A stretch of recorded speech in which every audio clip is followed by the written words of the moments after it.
सलाम सामीन। दलील के आगे हारना जहालत का मुकद्दर है, क्योंकि अंधेरा रोशनी के आगे नहीं ठहर सकता। पर ऐसे में उन लोगों की चीखें सुनने वाली होती हैं जो जहालत का कारोबार करते हैं, जो अक्ल की बात को ज़हर कातिल समझते हैं, जो इल्म की रोशनी से ऐसे खौफजदा हो जाते हैं जैसे ड्रैकुला सूरज की रोशनी से भागते हैं, क्योंकि वो लोग जानते हैं कि अगर लोग अक्ल इस्तेमाल करने लगे तो वो जहालत खत्म हो जाएगी जिसकी वजह से लोगों पर उनका इख्तियार कायम है। जहालत को डिफेंड करना आसान नहीं, क्योंकि जहालत का दिफा दलील से नहीं हो सकता। सो झूठ बोलना, बयान बदलना, पर्सनल अटैक करना और किरदार कुशी करना उस इंसान की मजबूरी बन जाता है जिसे जहालत का दिफा करना हो। इस्लाम और साइंस के मौजू पर मेरी हालिया वीडियो के जवाब में कैसर अहमद राजा ने एक वीडियो बनाई। ये वीडियो उसी वीडियो का जवाब है। अपनी वीडियो का आगाज कैसर अहमद राजा ने एक मर्तबा फिर एक घटिया बात से किया। हमारी फेवरेट सिस्टर जो हैं उस्मा रूमी साहिबा एक दफ़ा फिर बड़े अरसे के बाद इंटरनेट पर तशरीफ़ लाई और हमारे जो इंजीनियर साहब हैं उन्होंने उनको सुना, और उन्होंने इसलिए सुना कि फ़रत हाशमी साहिबा की जो आवाज़ है वो शरिया कंप्लाइंट नहीं है और उस्मा रूमी साहिबा की चूँकि है तो इसलिए उनको सुना जा सकता है, दैट्स फाइन। और फिर उन्होंने कहा कि एक्सीडेंट एनालिसिस ये वो वगैरह वगैरह। तो ये ज़रूरी होता जा रहा है कि इस नफ्सियाती रवैये का तफसील से जायज़ा लिया जाए कि क्या वजह है कि डिबेट में हारने के बाद कुछ लोग गैर अखलाकी हथकंडों पर उतर आते हैं। लेकिन आज के लिए एक आखिरी मर्तबा मैं इस बात को इग्नोर कर रही हूँ। आर्ग्यूमेंट पे बात करते हैं। कैसर साहब का आर्ग्यूमेंट मुलाहिजा कीजिए। उस्मा रूमी साहिबा के मुकदमे की तरफ चलते हैं। उन्होंने कहा कि अकल करें। ये क्यों आप लोग कहते हैं कि साइंसी पसमानदगी की वजह दीन से दूरी है? आपने साइंस की तरफ जाना है तो अकल की तरफ जाना होगा। तो मतलब सारी बात कहिए कि दीन का अकल से ताल्लुक नहीं है, वो अकीदा है और अकीदे में अकल नहीं होती है। कैसर साहब, ये जो मतलब आपने सारी बात का निकाला है ये गलत है। मेरी वीडियो में ये बात नहीं कही गई कि दीन का अकल से ताल्लुक नहीं। जो बात मैंने की वो आपके अखज़ करदा मतलब के बिल्कुल ऑपोजिट है। मेरा मुकदमा ये है कि मुसलमानों की साइंसी पसमानदगी की वजह यह है कि बेशतर उलमा दीन के नाम पर अक्ल की नफी करते हैं, और ये एक खतरनाक रुझान है। सो दीन के नाम पर अक्ल की मुखालिफत नहीं करनी चाहिए और इस्लाम और अक्ल को एक दूसरे के मुकाबिल खड़ा नहीं करना चाहिए। लिहाजा आपकी ये तफसीर गलत है कि मैं कह रही हूं कि दीन का अक्ल से ताल्लुक नहीं। अब जरा सुनिए कि दीन और अक्ल के ताल्लुक का इनकार कौन करता है। जहां पे हम बात करेंगे ऐसे मजमून की जिसका ताल्लुक कुरान से है तो अपनी अक्ल इस्तेमाल नहीं करेंगे। नहीं सर, ये हम नहीं कर सकते। इट्स आइदर कुरान को हम कहेंगे या हम कहेंगे कि नहीं, कुरान हमारे लिए सानवी हैसियत रखता है, अपनी अकल को हम लेंगे।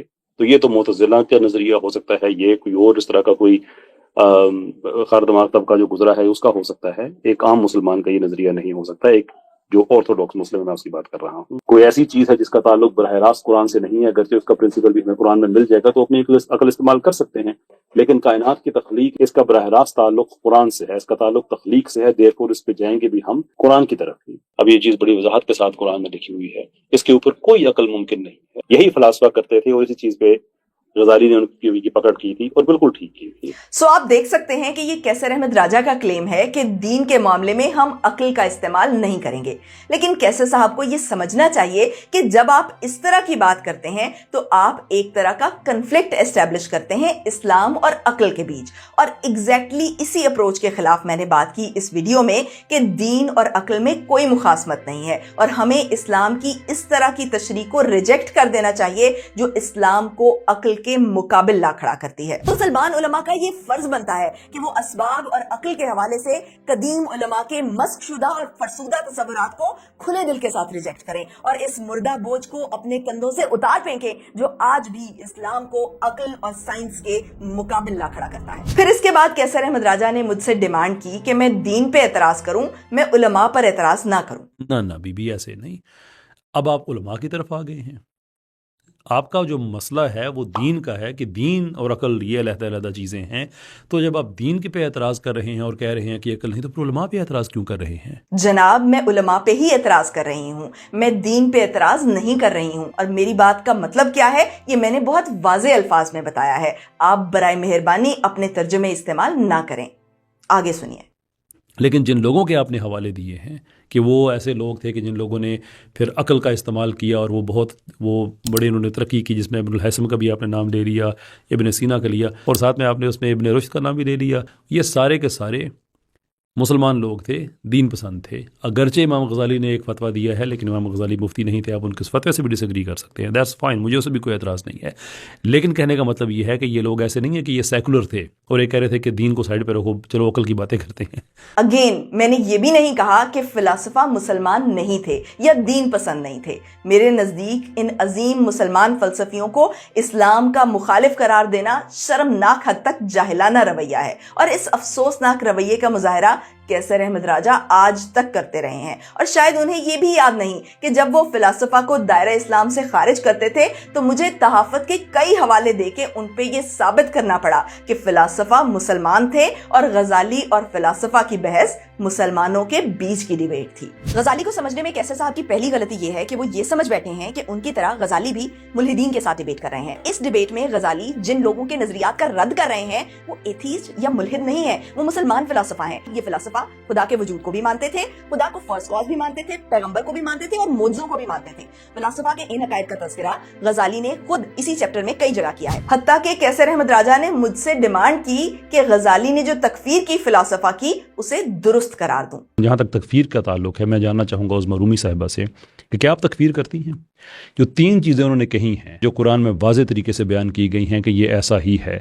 अब जो आदमी इन तीनों चीज़ों को डिनाई करे, उज़्मा रूमी साहिबा आपके ख्याल में वो मुसलमान होगा या काफिर होगा? इब्ने रुशद बेचारे को तो कैसर अहमद राजा ने दसियों जगह मुल्हिद और बेदीन साबित किया, उसे दायरा इस्लाम से खारिज करार दिया। ज़ंदीक लोगों को ज़ंदीक कहा जाता था, सबको, चाहे वो साइंटिस्ट ही हो उनको भी फिर कहते हैं ज़ंदीक होता है। अगर कोई ज़ंदीक है बीच में, अब इब्ने रुश्द मिसाल के तौर जी जी, कौम आद कौम सबूत पे जो अजाब आया, ही denied that. Okay okay okay, नहीं आया भाई। अब जितने आप कुरान को डिनाई कर रहे हैं तो दायरा इस्लाम से तो खारिज हैं। मुझे इस बात पे कोई एतराज नहीं कि कैसर अहमद राजा ने फिलासफा के इस्लाम को लेके अपना मौकिफ तब्दील कर लिया है। इनफैक्ट ये बड़ी खुशाइंद बात है कि अब वो फिलासफा को अच्छा मुसलमान समझते हैं और गजाली की तकफीर को गलत करार देते हैं। लेकिन प्रॉब्लम ये है कि अब कैसर साहब मुझ पे झूठ बांधने लगे हैं कि मैं फिलासफा को इस्लाम का मुखालिफ साबित कर रही हूँ, हालांकि मैंने ऐसी कोई बात नहीं की। फिर इसके बाद कैसर अहमद राजा ने एक तवील गुफ्तगू की इस बारे में कि इस्लाम में असबाब का क्या मकाम है, और मैं चाहूंगी कि इस गुफ्तगू को थोड़ा एनालाइज किया जाए, क्योंकि हमारी असल डिबेट यही है कि असबाब और कॉज़ैलिटी के बारे में उलमा का पॉइंट ऑफ व्यू क्या है। और मेरा मौकिफ ये है कि मोस्टली हमारे उलमा इस्लाम के नाम पर असबाब को डिनाई करते हैं, और ये डिनाइल मुसलमानों की साइंसी पसमानदगी की सबसे अहम वजह है। मुसलमान जहन में बचपन से ही ये अकीदा रासिख कर दिया जाता है कि हमने असबाब पर भरोसा नहीं करना, हमने ये नहीं मानना कि इल्लत व मालूल का रिश्ता लाजमी और मुस्तकिल होता है, हमने ये नहीं मानना कि फितरत के कवानीन वायलेट नहीं हो सकते, हमने हमारी आंखों देखी रियलिटी को झुटलाना है और एक अनदेखी जादुई दुनिया को सच मानना है, हमने मानना है कि फितरत के कवानीन औलिया की करामात के आगे फेल हो जाते हैं, हमने ये मानना है कि सबब कभी भी सस्पेंड हो सकता है, और अगर ये अकीदा हमारी अक्ल में ना समाए तो हमने अक्ल की आवाज़ को भी इग्नोर कर देना है। हम अपने बच्चों को सिखाते हैं कि इस्लाम में क्यों नहीं होता। इस तरह की चाइल्ड इंडोक्ट्रिनेशन के नतीजे में एक मुसलमान का जहन साइंसी नहीं रहता, क्योंकि इसके लिए कॉज और इफेक्ट को रिलेट करना मुश्किल हो जाता है। ये चाइल्ड इंडोक्ट्रिनेशन एक मुसलमान के जहन पर किस तरह असरअंदाज होती है, इसकी वाज़ेह मिसाल कैसर अहमद राजा हैं। अपनी वीडियो में पहले तो कैसर साहब ने इस्लामी तारीख से कई मिसालें देके साबित किया कि इस्लाम में असबाब की बहुत अहमियत है। फिर बताया कि हम असबाब की नफी नहीं करते, हम सिर्फ ये कहते हैं कि कॉज और इफेक्ट की ये तरतीब अल्लाह ने बनाई है, और इसके फौरन बाद अल्लाह की बनाई हुई तरतीब का भी इनकार कर दिया, ये कहकर कि कोई भी सबब कभी भी सस्पेंड हो सकता है। हम तो असबाब को डिनाई नहीं करते हैं, हम सिर्फ एक बात कहते हैं, ये अल्लाह की मर्जी है, वो किसी सबब को जब चाहे सस्पेंड कर दे। तो कैसर साहब, ये जो आपने कहा कि एक सबब कभी भी सस्पेंड हो सकता है, तो ये आपने असबाब को डिनाई किया, लेकिन साथ में ये भी कह दिया कि हम असबाब को डिनाई नहीं करते। ये ऐसे ही है जैसे कोई कहे कि मैं ये नहीं कहता कि अंधेरा है, मैं तो बस ये कहता हूं कि रोशनी नहीं है। या जैसे कोई ये कहे कि मैं ये नहीं कहता कि 2+2 4 होता है, मैं तो बस ये कहता हूं कि 2+2 5 भी हो सकता है। या जैसे कोई कहे कि मैं ये नहीं कहता कि ग्रेविटी एग्जिस्ट नहीं करती, मैं तो बस ये कहता हूं कि ग्रेविटी कभी भी सस्पेंड हो सकती है। अब इस आइडियोलॉजी के साथ हम मुसलमान क्या मैथ्स पढ़ेंगे या क्या साइंस पढ़ेंगे, और अगर पढ़ भी लेंगे तो ये सब्जेक्ट्स हमारे हलक से नीचे नहीं उतरेंगे। और ये मत समझें कि सबब की सस्पेंशन को साबित करके 2+2 को 5 साबित करके और ग्रेविटी को 0 साबित करके कैसर अहमद राजा अल्लाह की अजमत का इकरार कर रहे हैं। रियलिटी की ये डिस्टॉर्शन दरअसल मौलवियों के जाती मफाद की वो बंदूक है जो वो अल्लाह के कंधे पर रखकर चलाते हैं। अल्लाह के कादिर मुतलक होने के कॉन्सेप्ट को मिस यूज करते हैं सिर्फ अपने मफाद के लिए, वरना खुदा की अजमत का इजहार तो ग्रेविटी के मौजूद होने और 2+2 के 4 होने में भी है। इस बारे में मजीद बात हम वीडियो के एंड पे करेंगे, लेकिन अभी मैं कैसर अहमद राजा के झूठ वाजे कर दूं। झूठे इंसान की निशानी है कि वो अपने बयान बार बार बदलता है, अपने असल मौकिफ को आएं बाएं शाएं करके छुपाता है। सो अपनी वीडियो में सबसे पहले तो कैसर अहमद राजा ने इस सारी बहस को डिनाई कर दिया कि इस्लाम में असबाब के हवाले से कोई बहस ही नहीं है और कोई मुसलमान असबाब का इनकार नहीं करता। बीबी को फिर ये गलतफहमी हो गई है कि शायद हमारे जो मुसलमान सारे हैं ये इसबाब के ख़िलाफ़ हैं। किसने कह दिया कि हम इसबाब के ख़िलाफ़ हैं? कौन सा आलम ऐसा है जो कहता है कि आप जो सबब है हम उसको मानते हैं? इवन इमाम गजाली। कैसे साहब, अगर कोई मुसलमान असबाब की नफी नहीं करता तो फिर गुज़श्ता 6 माह से आप मेरे साथ बहस किस बात पे कर रहे हैं? और अगर बिलफर्ज आप असबाब को डिनाई नहीं करते तो इस सूरत में भी आपको मुझसे बहस नहीं करनी चाहिए, क्योंकि मैं भी यही कहती हूं कि असबाब का इनकार नहीं करना चाहिए। सो अगर आप असबाब को डिनाई नहीं करते तो इन दैट केस आपको मेरी बजाय उन उलमा से बहस करने की जरूरत है जो असबाब का इनकार करते हैं। और फिर इस हकीकत को आप कैसे झुटला सकते हैं कि असबाब और नताइज को लेके इस्लाम में 2 मुख्तलिफ पॉइंट ऑफ व्यू एग्जिस्ट करते हैं और जो मेन स्ट्रीम उलमा है वो असबाब की नफी करते हैं और ओकेजनलिज्म का प्रचार करते हैं, जबकि पिछले 6 माह से आप खुद ओकेजनलिज्म वर्सेस सेकेंडरी कॉजेलिटी पे डिबेट्स कर रहे हैं। हाँ, ये फैक्ट अपनी जगह कि इस डिबेट में आपने आज तक अपनी पोजीशन डिफाइन नहीं की। आप आज एक बात करेंगे, कल इसके उलट बात करेंगे, परसों इस उलट बात से भी फिर जाएंगे। कई वीडियोस बना दी आपने ये साबित करने में कि गजाली ओकेजनलिस्ट नहीं थे बल्कि सेकेंडरी कॉजेलिटी का प्रचार करते थे। और जब आपसे कहा गया कि इस पॉइंट पर एग्री कर लें कि इस्लाम सेकेंडरी कॉजेलिटी को एंडोर्स करता है तो आप वहां से भी भाग गए कि सेकेंडरी कॉजेलिटी को लाजमी समझना भी शिर्क है। और आजकल ओकेजनलिज्म का प्रचार करते पाए जा रहे हैं कि ये बड़ा जबरदस्त नजरिया है और इस्लामी तालीमात से मुताबिकत रखता है। गजाली आखिरी टाइम तक ओकेजनिस्ट थे या नहीं थे? यानी ये तो मेरा व्यू जो है ना, ये इंपॉर्टेंट पॉइंट है कि मेरा व्यू इस पे ये है कि लेट्स से कि वो ओकेजनिस्ट थे, ठीक है, so what I mean, ओकेजनलिज्म एक फलसफे की दुनिया में बड़ी सॉलिड पोजीशन है। ये कोई नजरिया या अकीदा इस तरह से नहीं है कि बस आपने किसी से सुन लिया और आप पक्के हो गए। एक्चुअली आप ओकेजनलिज्म की गहराई में जाते हैं। मैं जिंदगी में किसी ऐसे आदमी से नहीं मिला जिसने ओकेजनलिज्म के दलाइल सुने हों और एक दफा कन्विंस ना हुआ हो, इंक्लूडिंग माई सेल्फ। इतनी यानी कि वेल ग्राउंडेड फिलॉसफी और रिलीजियसली सपोर्टेड भी है। बिल्कुल। अब ओकेजनलिज्म में असबाब और नताइज का कोई ताल्लुक सिरे से एग्जिस्ट ही नहीं करता। ओकेजनलिज्म असबाब और कॉजेलिटी की और हत्ता की सेकेंडरी कॉजेलिटी की भी यकसर नफी करता है और किसी जी शऊर शख्स के लिए ये मुमकिन ही नहीं कि सेकेंडरी कॉजेलिटी को भी माने और ओकेजनलिज्म को भी। लेकिन समहाउ कैसर अहमद राजा यही कर रहे हैं और सिर्फ यही बात उनको झूठा साबित करने के लिए काफी है। लेकिन ये भी याद रखें कि ये तर्ज अमल सिर्फ कैसर अहमद राजा का नहीं है। तमाम ऑर्थोडॉक्स उलमा जो असबाब की नफी करते हैं वो ये तर्ज अमल इख्तियार करने पर मजबूर हैं। और क्यों मजबूर हैं ये भी मैंने अपनी पिछली वीडियो में बताया था कि असबाब और अक्ल के हवाले से कदीम उलमा के ये ख्यालात आज मुर्दा हो चुके हैं, क्योंकि साइंसी तरक्की के इस दौर में असबाब की नफी करना और ओकेजनलिज्म का प्रचार करना आसान नहीं रहा। आज आप वाज़े लफ्जों में ये कहेंगे कि असबाब पर भरोसा नहीं किया जा सकता क्योंकि सबब कभी भी सस्पेंड हो सकता है, तो इस पे पब्लिक का बैकलैश आएगा। ये वो जमाना नहीं कि आप कहें कि नेपाल में लोग मरने के बाद जिंदा हो जाते हैं तो पब्लिक चुपचाप आपकी बात मान लेगी। तो आप मजबूर हो जाते हैं कि सीधे और साफ अल्फाज में असबाब को डिनाई नहीं करें बल्कि अगर मगर का सहारा लें, क्योंकि जब इंसान के दिल में चोर होता है तो फिर आएं बाएं शाएं करना और मुखातिब के हिसाब से मौक़िफ़ बदलना जरूरी हो जाता है। कुरान की एक आयत है कि मुनाफिकीन जब मुसलमानों के पास जाते हैं तो कहते हैं हम ईमान लाए, और जब अपने लोगों के पास वापस गए तो कहा कि हम तो मजाक कर रहे थे। तो यही काम कैसर अहमद राजा करते हैं कि जब मेरे साथ डिबेट करेंगे तो कहेंगे कि इस्लाम सेकेंडरी कॉजेलिटी को एंडोर्स करता है, और नाहद की पॉडकास्ट में कहेंगे कि इस्लाम का नजरिया तो ओकेजनलिज्म है। तो कैसर साहब, बात यह है कि असबाब के हवाले से मेरे कॉन्सेप्ट क्लियर करवाने के बजाय आप अपनी पोजीशन वाज़े करें और जिस पॉइंट ऑफ व्यू को अडॉप्ट करें उसे ओन भी करें। آدمی کا کوئی دین ایمان ہونا چاہیے, کوئی موقف اختیار کریں تو اس پر سٹینڈ بھی کریں. یہ نہیں کہ اوکیجنلزم کو ڈیفینڈ نہیں کر سکیں تو پھدک کے کوزیلٹی کی شاخ پر بیٹھ جائیں, اور کوزیلٹی اسلام کے خلاف لگے تو اسباب و نتائج کے تعلق کی نفی کر دیں, یا کوئی جواب نہیں بن پائے تو معجزات پہ آ جائیں کہ آپ معجزات کو مانتے ہیں یا نہیں. حالانکہ اس بات کا بھی میں کئی دفعہ جواب دے چکی کہ معجزات پہ ایمان رکھیں لیکن ان پہ لاجک اپلائی کر کے ان سے سائنسی اصول نہ نکالیں. اور آپ کو شاید یہ بھی یاد نہیں کہ اس بارے میں ہماری ڈسکشن ہو چکی ہے اور آپ تسلیم کر چکے ہیں کہ معجزات کو آپ سائنٹیفک ریئلٹی نہیں سمجھتے. میں نے کبھی یہ نہیں کہا کہ معجزات کو آپ سائنس سے سمجھیں. انفیکٹ میں معجزے کا یعنی کہ جو چیز عقل کو عاجز کرتی ہے میں اس کو میں سائنٹیفکلی سمجھنا چاہتا ہی نہیں ہوں. دس از کیونکہ وہ میری ایک تجربے اور مشاہدے کی ایک لمٹ ہے, اور اگر ایک چیز اس کے بیونڈ ہے تو میں اس کو ایکسیپٹ کروں گا ایز اٹ از. تو اب اگر آپ معجزوں کو ایز اٹ از ایکسیپٹ کرتے ہیں اور معجزات کو سائنسی حقیقت نہیں سمجھتے تو پھر معجزات سے سائنسی اصول تو نہیں نکالنے چاہیے. لیکن اس ویڈیو میں آپ نے پھر یہی کام کیا, پھر یہ سوال چیلنج بنا کے پیش کر دیا کہ اگر آپ معجزوں پر ایمان رکھتے ہیں تو کیا اس کا مطلب یہ نہیں کہ کوئی بھی سبب کبھی بھی سسپینڈ ہو سکتا ہے.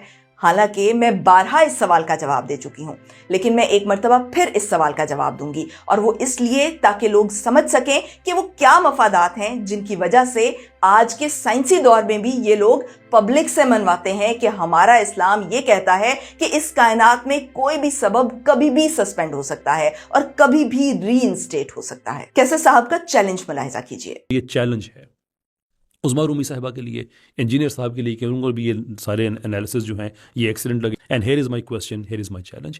اللہ تعالیٰ نے قرآن میں کہا ہے کہ ابراہیم علیہ السلام کو آگ میں جب ڈالا گیا تو اللہ نے آگ سے کہا ٹھنڈی ہو جا.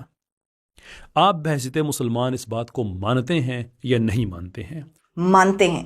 اور اگر مانتے ہیں تو آپ بھی انہی علماء کی طرح ہیں جو یہ کہہ رہے ہیں کہ جو سبب ہے اس کو اللہ تعالیٰ جب مرضی چاہے اس کو سسپینڈ کر دے, جب چاہے اس کو ری انسٹیٹ کر دے. پھر آپ میں اور ان میں فرق ہے جن پہ آپ اعتراض کر رہے ہیں. جی میں آپ کو بتاتی ہوں فرق کیا ہے.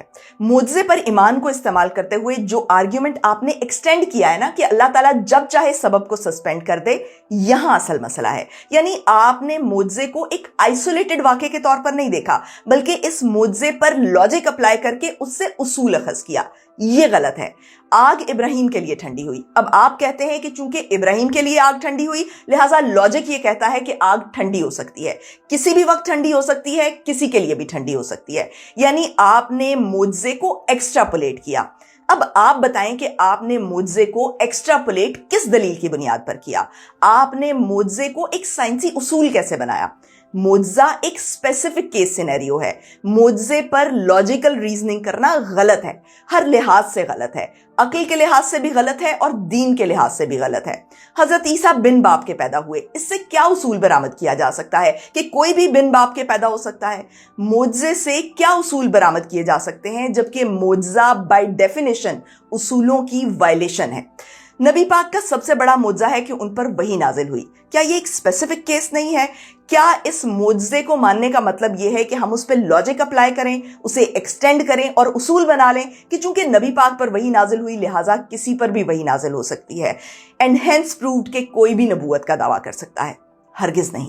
سو پہلی بات کہ معجزے کو ایک انفرادی واقعہ ہی رہنے دیں, معجزے سے منطقی اصول اخذ مت کریں.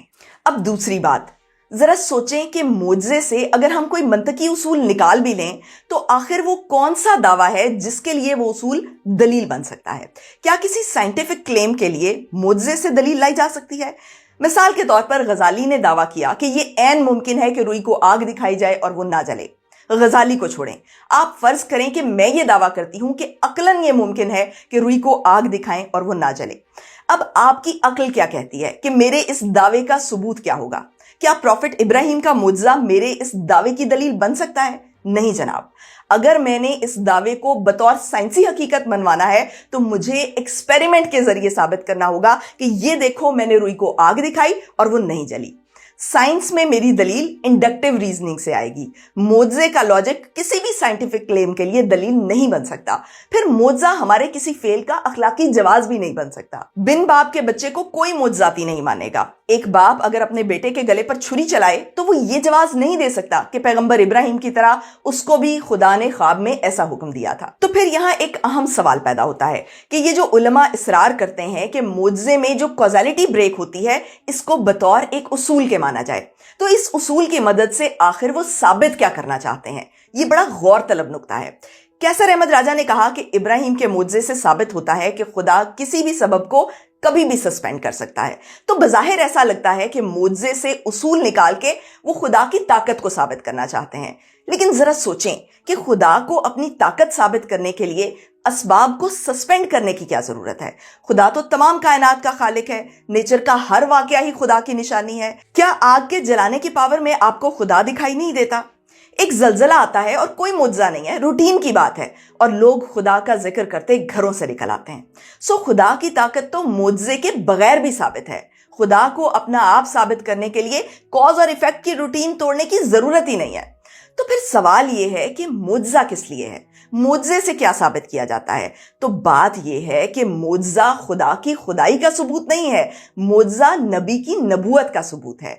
लोग कहते थे कि अगर आप पैगंबर हो तो मुआजिजा दिखाओ, तो पैगंबर कॉज और इफेक्ट की रूटीन चेंज करके अपनी ताकत का मुजाहरा करते थे। सो नूह अलैहिस्सलाम का सैलाब नूह की नबूवत का सबूत है, खुदा की ताकत का सबूत नहीं है। खुदा के लिए तो सैलाब एक रूटीन की बात है। बिन बाप के बच्चा पैदा होना उस बच्चे की फजीलत का इजहार है, खुदा की ताकत का इजहार नहीं है, क्योंकि खुदा की ताकत का इजहार तो इंसान की रूटीन पैदाइश में भी है।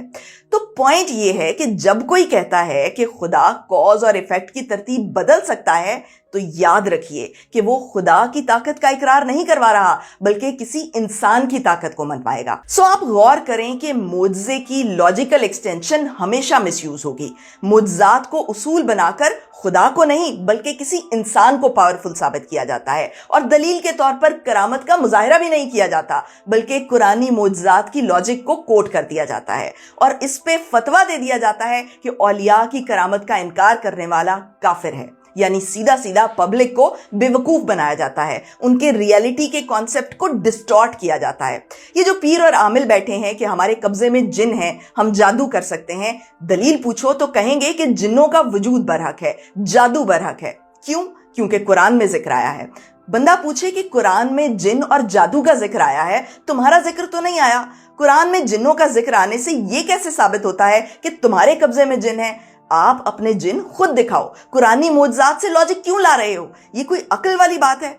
Extra ordinary claim extra ordinary proof मांगता है। खुद को करामती साबित करना है तो अपनी करामत से दलील लाएं, कुरान से दलील ना लाएं। सो कैसर साहब का सवाल था कि मोजों पे फेथ के मामले में मेरे और ऑर्थोडॉक्स उलमा के मौकिफ में क्या फर्क है? तो फर्क ये है कि मेरे नजदीक मोजे को मानने का मतलब कुरान में दर्ज मोजात को एज इंडिविजुअल इवेंट मानना है। इन मोजों पे लॉजिक अप्लाई करके साइंस की वॉट लगा दो ताकि खुद को करामती शख्सियत साबित कर सको, ये गलत है। अब इस मौके पे एतराज होता है कि क्या आप खुदा को इल्लत व मालूल की तरतीब का पाबंद समझते हैं?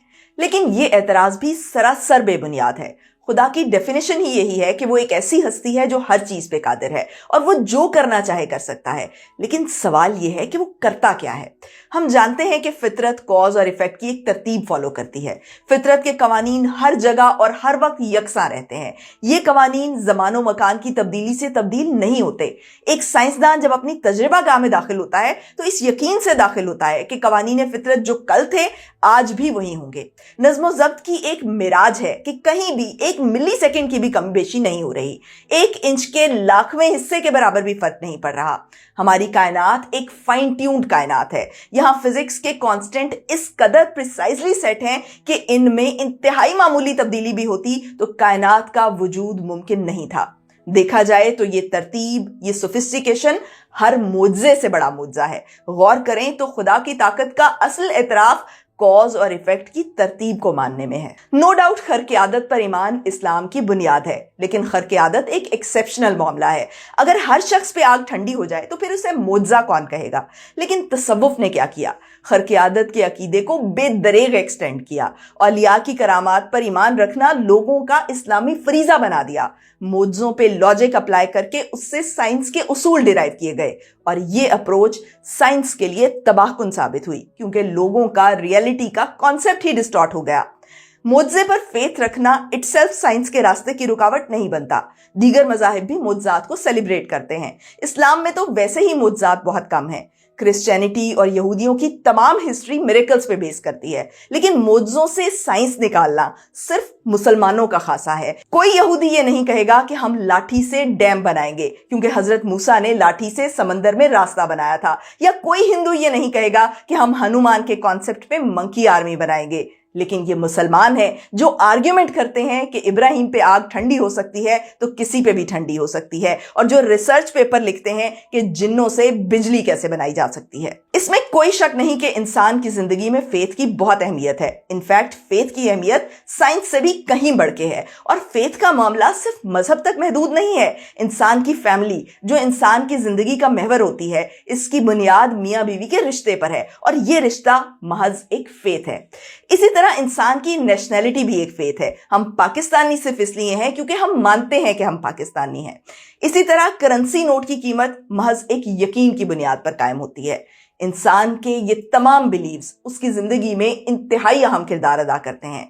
लेकिन याद रखिए कि फेथ को लॉजिकली एक्सटेंड नहीं किया जा सकता। हम ये नहीं कह सकते कि अगर एक खास कागज की कीमत 100 रुपए हो सकती है तो दुनिया के हर कागज की कीमत 100 रुपए हो सकती है।